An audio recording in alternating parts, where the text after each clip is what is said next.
Paz do Senhor, igreja. Amém. Amém. Estamos muito felizes por estarmos aqui. Para louvar o Senhor, agradecer o nome dele. Chegou o momento mais importante do culto a Deus, que é a palavra. Amém. Louvor é uma bênção, testemunhos são uma bênção, mas a parte da palavra é uma parte fundamental do culto. Amém? Amém. Queria que vocês pudessem abrir em 1 Coríntios, capítulo 13.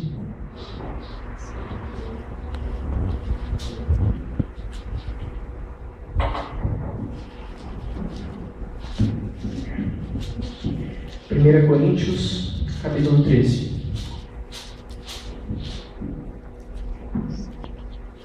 A minha Bíblia diz assim: mesmo que eu fale a língua dos anjos e a língua dos homens, se eu não tivesse amor, nada disso valeria. Seria como um sino que tine, como uma porta enferrujada. A outra versão diz: se eu falar com eloquência humana e com êxtase própria dos anjos e não tiver amor, não passarei de um rangido de uma porta enferrujada.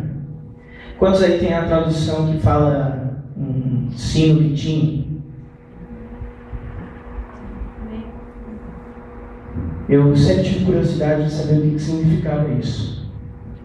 E daí teve uma vez que eu vi uma pregação de um pastor, homem de Deus, explicando que na época quando Paulo escreveu, existia uma religião que, para chamar os deuses que eles acreditavam, eles tocavam sinos, como se fosse um sinal que acordaram Deus. E Paulo está falando isso,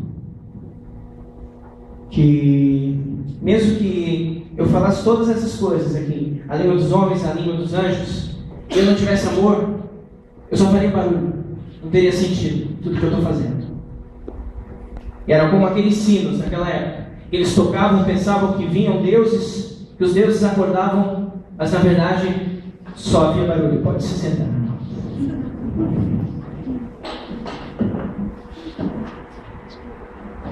E eu vim falar essa noite de uma palavra que Deus me ministra todo dia. E Ele me tocou no coração de trazer aqui para os irmãos. Hoje em dia muito... Pode fechar a Bíblia, se quiser. Hoje em dia muito é pregado sobre prosperidade.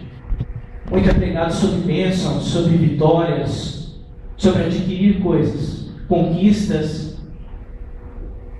Esse tipo de culto está se tornando o centro do Evangelho no Brasil. As igrejas estão tirando Cristo do pedestal, estão colocando bens materiais. Estão adorando bens materiais. É pregado que devemos ser bem-sucedidos e prósperos. Isso é um sinal de que Deus está nos abençoando, de que se somos ricos, Deus está nos abençoando. Isso é uma grande mentira. Está sendo pregado um evangelho materialista. Esqueceram do evangelho divino, o evangelho pregado por Cristo, por Paulo, Pedro, João. Estão misturando o evangelho de Cristo com o evangelho de Mamon, se é que existe isso, que é o Deus antigo do dinheiro, das riquezas. É pregado hoje em dia que nós devemos dar mais atenção às bênçãos do que ao abençoador. Devemos estar constantemente pedindo coisas, sempre pedindo, e esquecemos daquele que nos dá essas coisas. E isso não afeta só o culto, mas afeta o nosso dia a dia, amém? Isso afeta a nossa oração. A nossa oração e adoração, ao invés de começar adorando ao Deus eterno, engrandecendo o nome de Jesus Cristo, nós já dobramos os nossos joelhos e já começamos a pedir. E vamos pedindo mais coisas e pedindo bens materiais. E pedindo coisas para nós mesmos. Porque é nos ensinado a nos preocupar só com nós mesmos. E nós somos incentivados a andar no caminho de Deus, não por amor, mas por interesse naquilo que Ele pode nos dar. Nós somos incentivados a adorar a Deus por medo de não recebermos aquela tal bênção que estamos tanto esperando. Quando na verdade essa bênção é uma consequência da nossa adoração. A bênção não é o centro do Evangelho. A vitória terrena não é o centro do Evangelho. O centro do Evangelho é Cristo. É a cruz. Só que por quê? Por que é tão esquecido isso? Nós temos um livro gigantesco, com muitas folhas, muitos capítulos, muitos versículos, que falam só de Cristo, falam da graça, falam de Deus. E nós temos a coragem de dizer que lemos esse livro. Só que quando vamos falar de Deus, não falamos de Deus, mas falamos daquilo que Ele nos dá.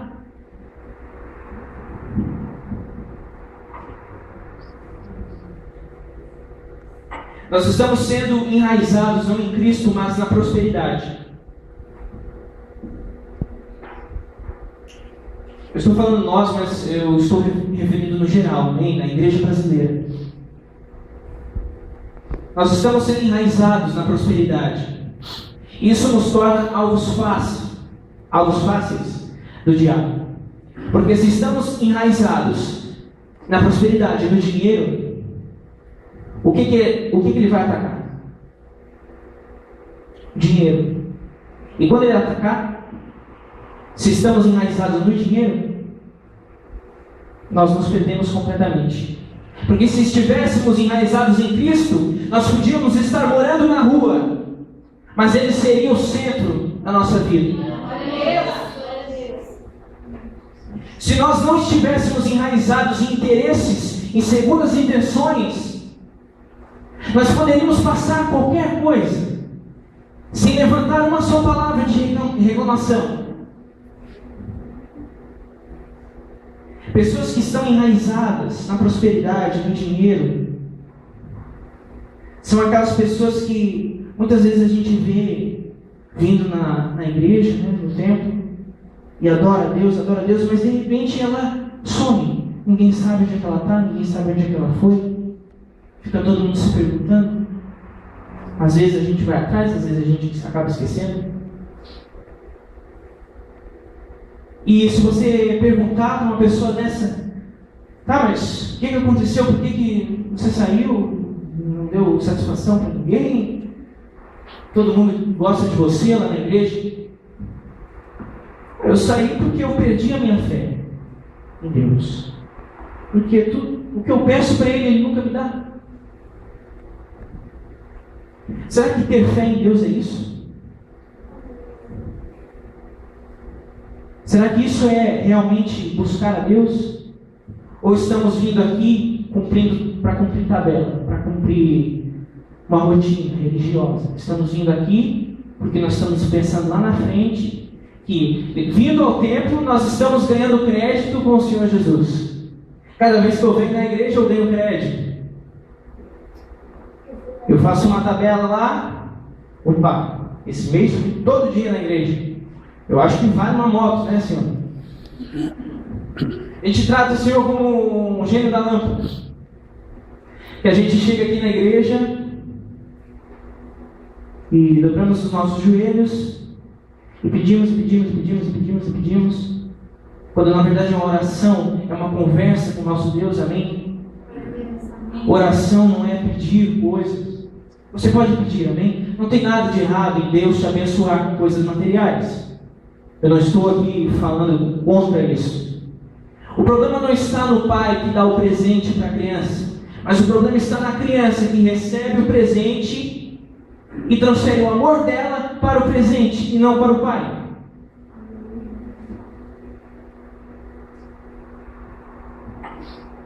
O problema está naquele que recebe o presente e não dá nenhum abraço de agradecimento ao pai. Pessoas enraizadas na prosperidade e no dinheiro são assim. E isso está tomando conta do nosso Brasil, da nossa nação.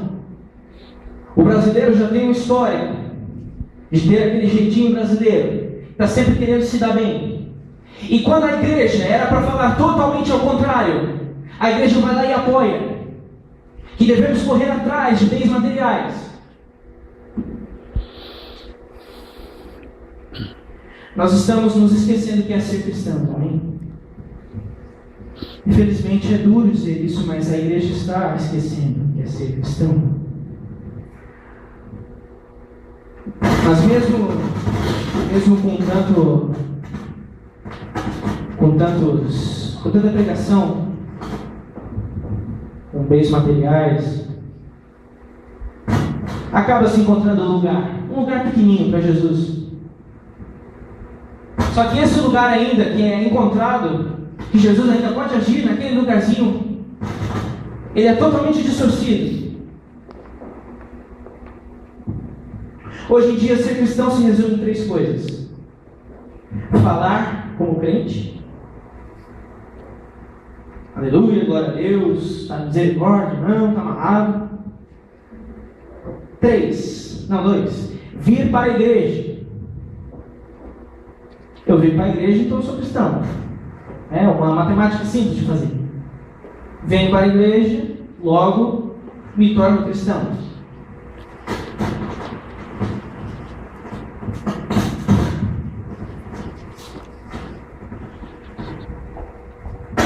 Som. Amém. E a terceira? A terceira é falar em línguas. 1 Coríntios, capítulo 14, versículo 4 ao 5. Minha versão diz assim: aquele que ora usando uma língua de oração, em particular, obtém muito proveito disso. Mas proclamar a verdade de Deus à igreja na língua comum produz crescimento e fortalecimento para a comunidade. Meu desejo é que todos vocês desenvolvam intimidade com Deus em oração, mas não parem aí. Prossigam e proclamem sua verdade com clareza aos outros. É mais importante permitir o acesso ao conhecimento e ao amor de Deus por meio de uma língua que todos entendem, que cultivar a presença de Deus em oração num idioma misterioso. A não ser, é claro, que alguém possa interpretar o que estão dizendo, para o benefício de todos. Aqui, Paulo está falando que, nessa época, se buscava muito oração em línguas, como é buscado hoje. E não tem problema nenhum nisso. É uma bênção de Deus, é um dom de Deus, e devemos buscar nem os dons do Espírito Santo. Mas aqui é um exemplo claro de egoísmo que a igreja estava passando aqui. Porque ao invés de a igreja se tornar um só, todos estavam orando individualmente, ninguém se entendia.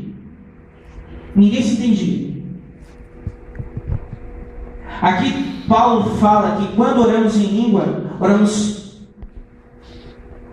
só para Deus. Só que naquela época estavam orando em língua e um levantava lá, e um levantava aqui, e um levantava, e ninguém se entendia nada.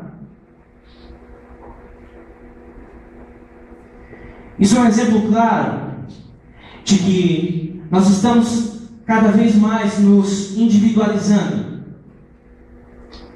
Mas nós temos que ser um em Cristo, amém? Amém. Nós não somos feitos para viver sozinhos. Somos feitos para viver como um só. Todos nós, um só em Cristo Jesus.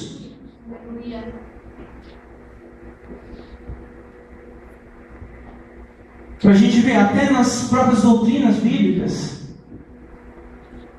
a gente distorce aquilo que Deus realmente quer falar conosco.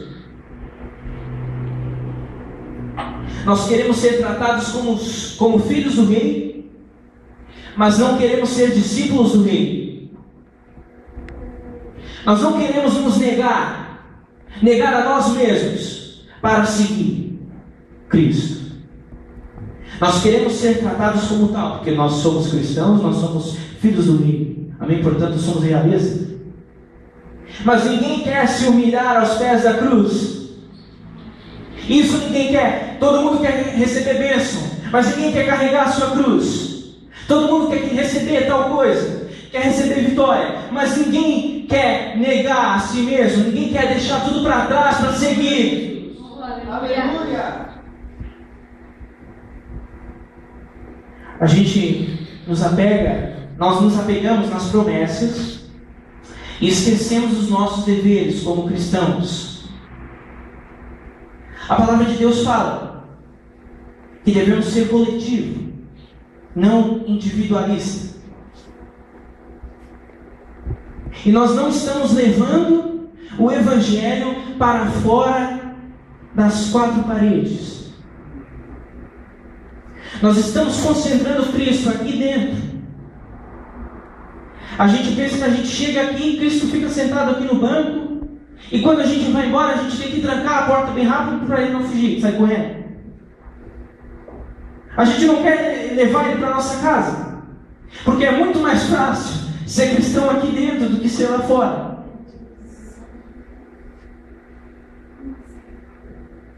É muito mais fácil agir como cristão aqui dentro, onde todos são cristãos, do que lá fora. Mas nós nos esquecemos que quando a gente sai daqui dessas quatro paredes, Cristo não fica aqui sentado nos bancos. E que quando a gente chega aqui na igreja, no culto, não foi Ele que abriu a igreja, a porta da igreja. Ele não estava aqui dentro. Ele está dentro de cada um de nós. E quando nós vamos para a nossa casa, Ele vai para a nossa casa, querendo a gente ou não, sabendo a gente ou não.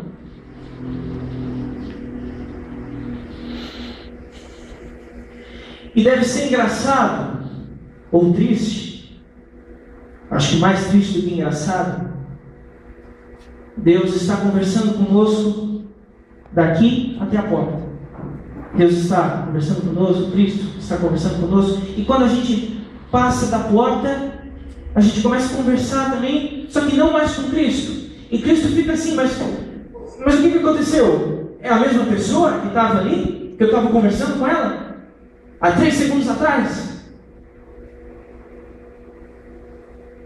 Irmãos, eu quero que vocês entendam que eu não estou aqui primeiro para essa palavra está sendo pregada, ela foi pregada em mim primeiro.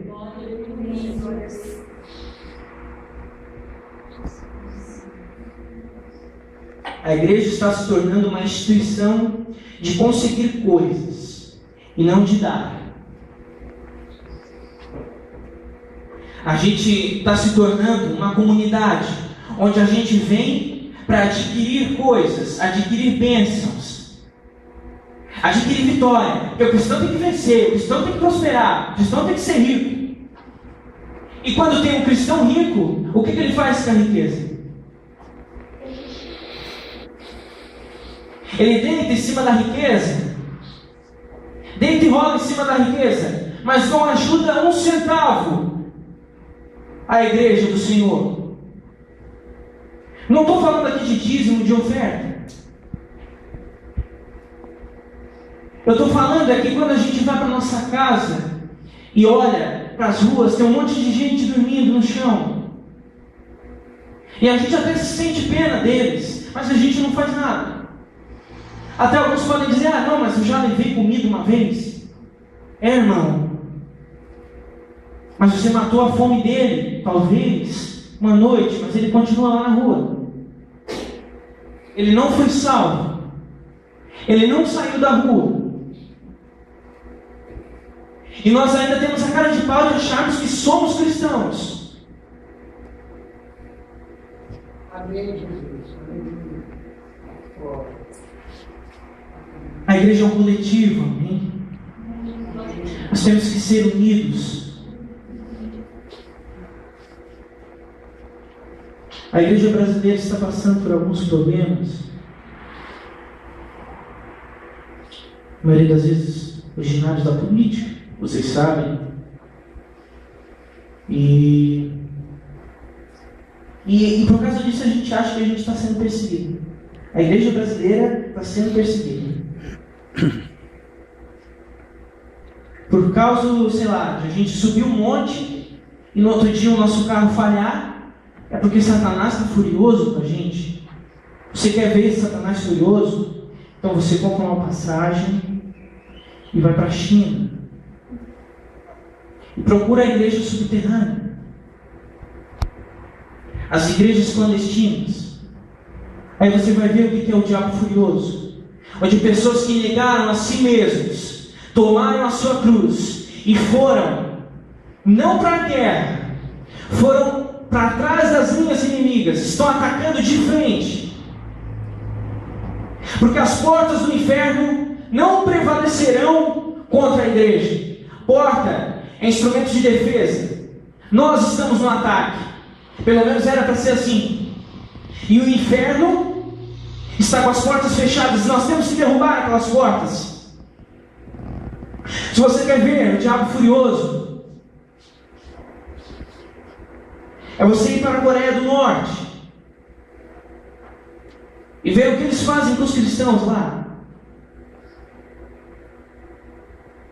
E a gente acha que quando a gente vem para a igreja e o irmão briga com a gente, ou é grosso com a gente acha que o diabo está perseguindo a gente. Tem gente tomando tapa na cara, muito pior que isso. Tem gente sendo torturada por causa disso aqui. Por causa disso aqui que a gente nem lê.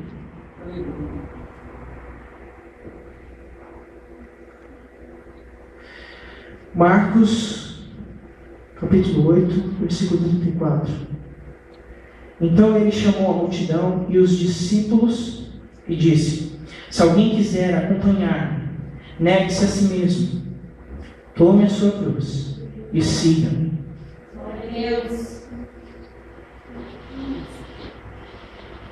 Isso aí era para a gente escrever na testa, esse versículo, para quando a gente se olhar no espelho, lembrar disso. A igreja brasileira age como uma criança mimada, que só quer as coisas tudo para ela, tudo para ela, tudo para ela, tudo para ela, e esquece que tem gente morrendo lá fora, sem comida, sem moradia, e o principal, sem conhecer a Cristo, sem conhecer o Evangelho.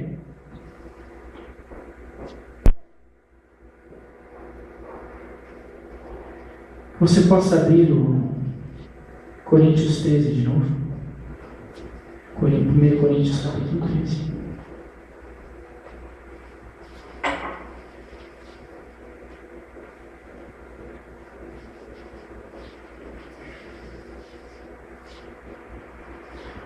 A minha versão aqui pode ser um pouco diferente da dos irmãos, tá?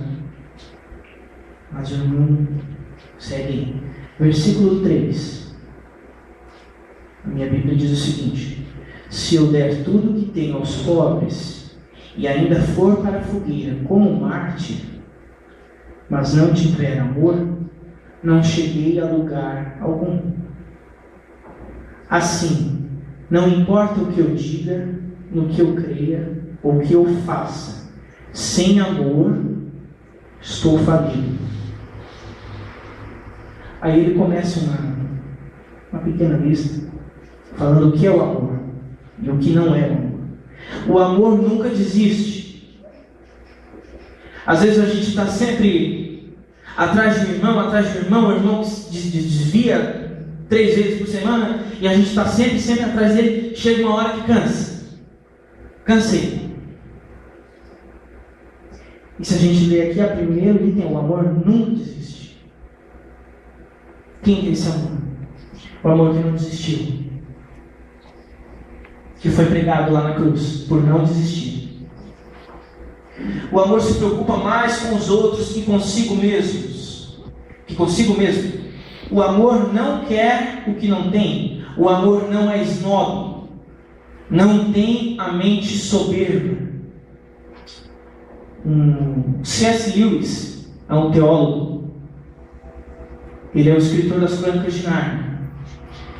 E num livro que eu li, ele fala o seguinte: ele fala que um dos piores pecados é a soberba, é o orgulho.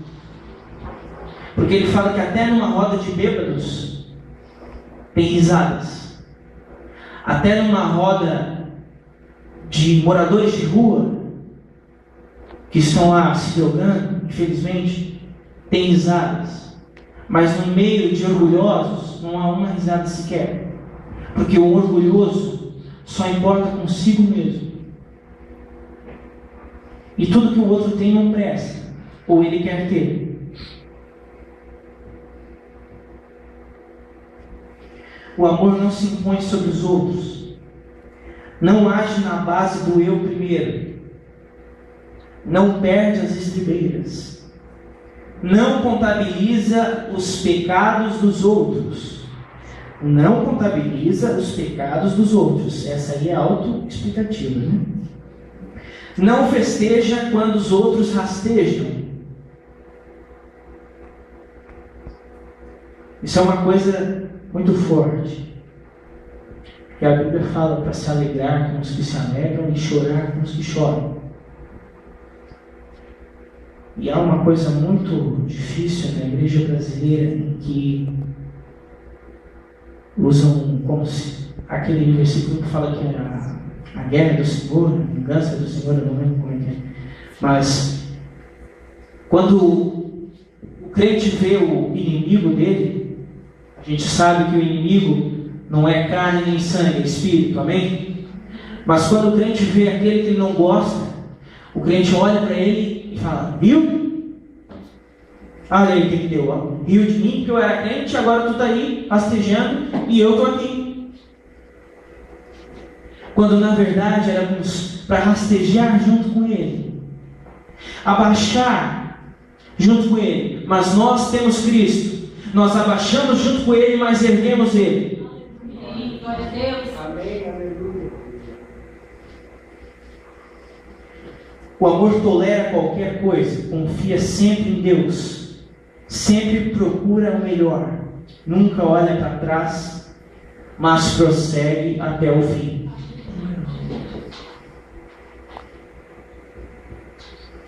Irmãos, possamos essa noite abrir os nossos horizontes, amém? O Evangelho é mais simples do que a gente acha. Só que a gente fica inventando moda, a gente fica inventando coisa para seguir a Deus, quando na verdade o caminho é estreito, amém? Mas Cristo é o caminho. Quão prazeroso é caminhar pelo caminho que é Cristo. Só que a gente fica inventando moda. Eu gostei muito da história que o irmão contou, da vaquinha que virou burro. A gente está se fechando. E ninguém pode entrar onde a gente está se fechando e a gente não sai. É muito mais fácil a gente ficar dentro da igreja, seguro, do que ir encarar o mundo lá fora. Mas Jesus fala: ide, não é vinde. Tem vinde também, mas o mandamento, a ordem de Deus, de Cristo, é ide.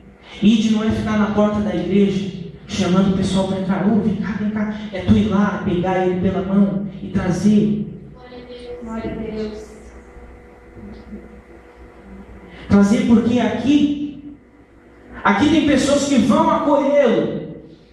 Aqui tem pessoas que vão amá-lo e vão ajudá-lo. Não tem pessoas que julgam. Tenhamos em mente que o Evangelho é coletivo, É estarmos juntos, caminhando, prosseguindo para o alvo, que é Deus. Prosseguindo o caminho, que é Jesus, a verdade, a vida. Não venhamos nos perder com falsos ensinamentos. Não venhamos nos perder com falsas doutrinas. Pessoas que julgam. Que não venhamos nos perder com isso, pelo amor de Deus. Porque o Evangelho é tão simples, o Evangelho é simples. Jesus foi um homem simples aqui na terra. Porque se não fosse para ele ser humilde e simples, ele não tinha vindo como um carpinteiro, ele tinha vindo como filho de um rei. Ele tinha vindo como um filho de um rei da época. Tinha vindo como um filho de um centurião romano. Não, ele deixou a sua glória para que seres tão quebrados como nós pudéssemos ter a vida eterna. Ele deixou tudo que ele tinha lá. Se sujeitou a vir e ser pregado por aqueles que ele mesmo criou. Já passou pela sua cabeça que nós somos de Deus 2 vezes? A primeira vez é porque ele nos criou. A segunda vez é que, além de nos criar, ele ainda nos comprou. Você já imaginou isso? Você faz um negócio e você tem que pagar pelo negócio que você mesmo fez para ficar com ele. Deus não precisa de nós, mas Deus nos quer. Não há nada que possamos fazer que vai fazer Deus olhar para a gente e falar: olha, agora sim, hein?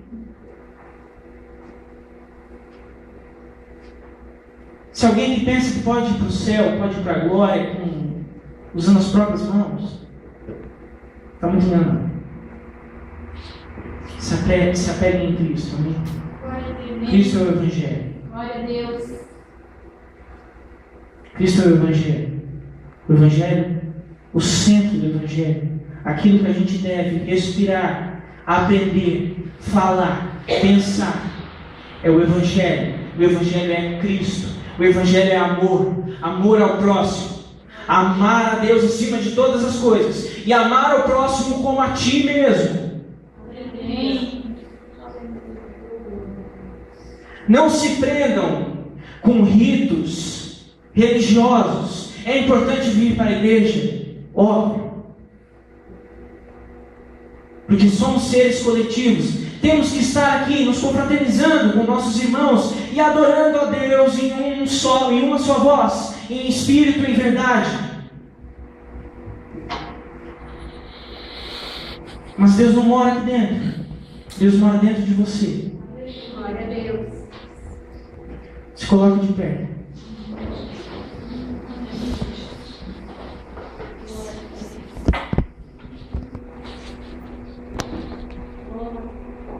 Feche seus olhos.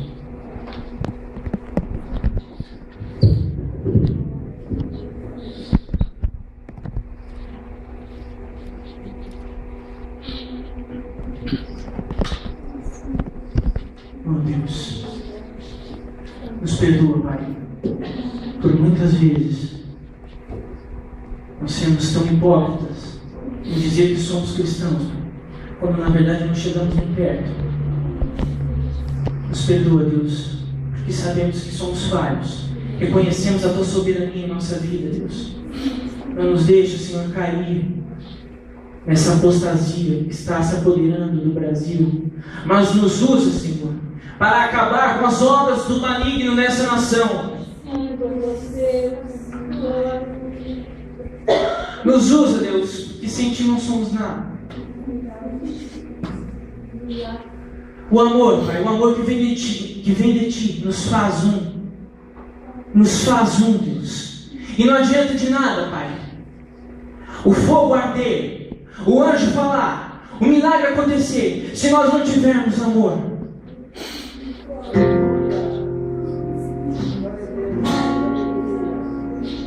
Não adianta de nada, Pai, nós ficarmos cumprindo rotinas religiosas se não tivermos amor. Nos ajuda, Pai, a descobrir o amor que está em Ti. Feche seus olhos.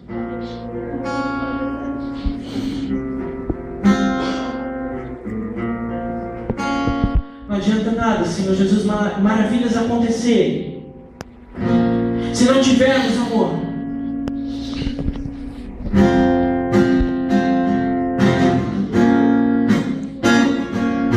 O fogo abriu e o anjo falou: mas onde está o amor? Agora se foi, a chuva molhou, as palavras finais o amor me mostrou.